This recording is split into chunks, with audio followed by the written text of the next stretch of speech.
il a retourné le cerveau des gens, tu vois, parce que et je trouve il a beaucoup trop mis d'emphase sur comme ça et on a oublié que c'est un fin tacticien, quoi. Ce qu'il fait avec Porto, cette épopée-là, on allait avec Sofiane et Ludo, on allait au Champs regarder les matchs, genre, c'était cool. C'était comme, ce qu'il fait avec Porto, elle est incroyable, cette épopée-là. Ça devient la sélection portugaise après. Elle a basé là-dessus. Et c'est pas des cracks, là. Il y a des très bons joueurs, mais ce qu'il fait avec des Manich, des Costinha, des gars que tu te dis, yo, il fait des trucs, il les a tous rendus stars, ces gars-là, là. Mais la grosse. Attends dans la tête. Moi, c'est ma scène. Genre, vraiment, si t'es capable de le montrer, sauf, moi, c'est cette scène-là, je pleure. Mais même là encore, Ah, man.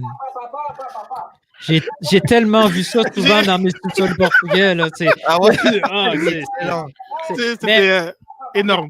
Oh mon Dieu. Mais pour compléter, moi, ce que je trouve, ce qui s'est passé avec Mourinho, c'est qu'il y a eu la couverture des tabloïds anglais. Ah oui. Ce n'est que ça qu'on a. On a le droit à que ça parce qu'il est passé par ça. Mais avant l'Angleterre, il y a eu un Mourinho qui était reconnu pour d'autres choses que son spectacle de conférence de presse. Le Mourinho de couverture portugaise, on ne parle pas juste de la conférence de presse. C'est même pas important. Là. Allez voir des entrevues d'anciens joueurs de Mourinho. Il parle, ce gars-là, là, tu disais tantôt, là, quand il parlait de Pogba, il est reconnu pour prédire ce qui va se passer dans le match et ça devient un outil psychologique hyper important. À l'époque, il était à Porto, il disait, pour préparer contre les derbies, contre Benfica, il disait, l'arbitre, il va être contre nous. On va prendre les devants. Et à la 60e minute, à 70e minute, on va se prendre un rouge. Donc, à partir de jeudi, on se pratique à 10.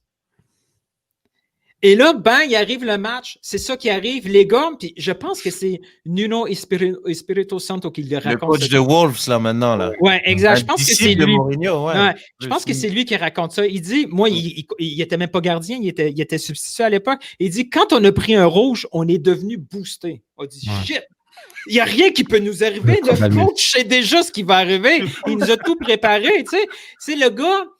La tactique, c'est pas juste le terrain, c'est le mental. Tout à fait. Genre, comme une autre scène que j'aimerais un peu en parler, c'est la discussion qu'il a avec Dele Alli. Ah ouais. Mais je pense que même dès le début, là, dès sa première relation. Là. Il s'est jamais fait parler comme ça de toute sa vie. Non, mais ça, c'est sûr. Puis il a réussi, puis je trouve que c'est un truc que... Puis ça, on lui donne aussi, mais il arrive à soutirer le meilleur de... En fait, c'est le rapport qu'il a. Même quand il taille Serge Aurier, il a le charisme pour le faire. C'est pas tous les coachs qui peuvent faire ça, en fait. Puis comme il dit Neil, c'est vrai, à son premier entraînement. You're fucking lazy. Ouais. Il dit, you're lazy, you don't run. Hein? Toi, t'aimes pas courir. Hein, toi. T'aimes bien jouer au foot, mais t'aimes pas trop courir. Direct, premier entraînement. Ouais. Et là, les gars, c'est clair, ils arrivent dans le vestiaire, ils sont comme... Ah ouais, l'ère Mourinho est commencée, tu vois, ils sont en mode, ok, bon, c'est pas un mythe, ce gars-là, tu sais, c'est vraiment une personnalité, tu vois. Super intéressant parce que, justement, l'arrivée des joueurs, et c'est là aussi que tu vois que ce côté du niveau du coach, quand Mourinho arrive et qu'on voit les joueurs dans la cantine et qu'ils disent, attends, il y a Mourinho qui, ouais, regarde mon téléphone, genre, comme j'ai plein de mentions, etc. Ouais. Et tu te dis, mais attends, mais waouh, il y a quand même ces interactions-là. Et que aussi, pareil, quand eux-mêmes, lorsqu'ils parlent des transferts, lorsque je pense que c'est Eriksson qui dit pourquoi maintenant il faut absolument qu'il y ait des transferts durant l'entre-saison, on dirait que les clubs sont jamais satisfaits, les transferts ça devient la folie. Là, un qui dit c'est la faute de Neymar, et là tu te dis mais c'est drôle parce qu'ils sont dans un écosystème, ils ont parfaitement de conscience de leur propre écosystème où ils vont te dire des choses qui sont j'ai trouvé il y a beaucoup de micro-scènes qui sont très intéressantes. J'aurais aimé peut-être un peu plus de Pochettino, je trouve que comme il aurait peut-être mérité, mais bon, parce que sérieux c'est un documentaire relations publiques.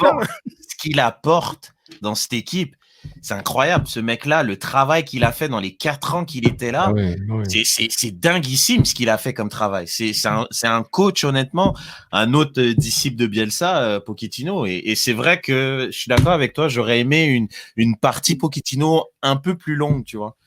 Ça aurait été cool. Ouais, j'aurais aimé genre comme que Lévy aille jusqu'au bout justement de sa transparence et qu'il lui donne un petit peu voilà comme un peu sa version des faits. Donc c'était assez peut-être un des regrets du début, mais rapidement. Après, tu rentres vite dans le show de mou. Donc, après, oui, tu oublies vite qu'il n'y a pas. Puis, vrai.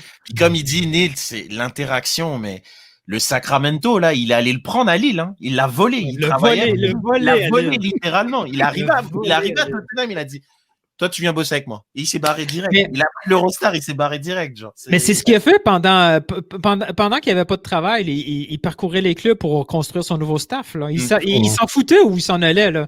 Lui, il allait voir qu'est-ce qu'il allait chercher comme staff pour se réinventer. Là. Ah ouais. Parce que lui, il est fort. Hein. Il parle plusieurs langues en plus. Il parle en français à Aurier. Aurier lui pose une question. Il est comme, ouais, mais si il va derrière moi, je fais comment? Comme ça.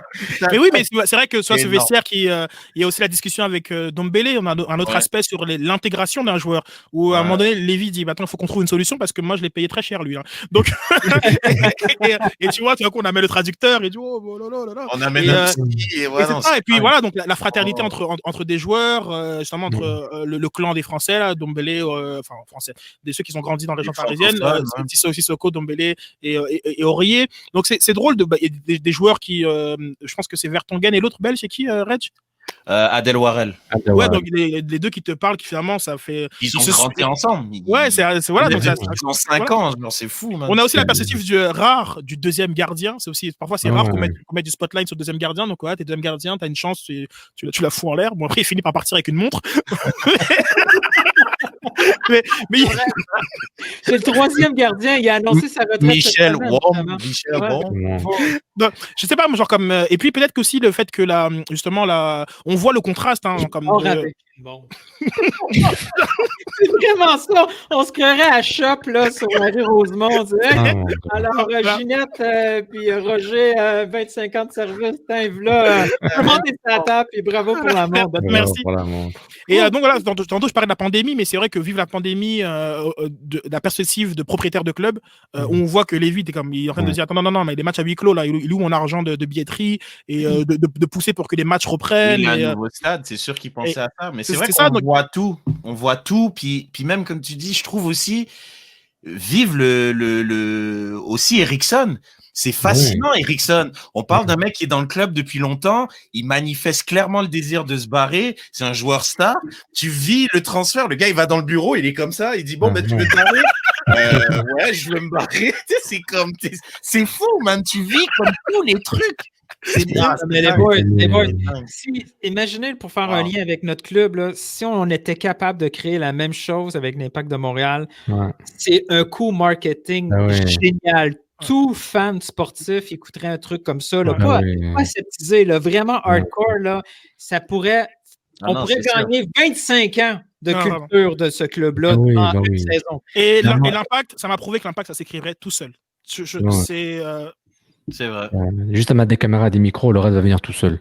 Juste, il faut trouver des bons idées. Waouh, quel clip magnifique que tu viens de voir. Si tu veux voir l'épisode en complet, en primeur, avant tout le monde, clique sur le lien Patreon plus bas. Mais si tu ne l'as pas vu, c'est un secret. C'est patreon.com/Cannes Football Club.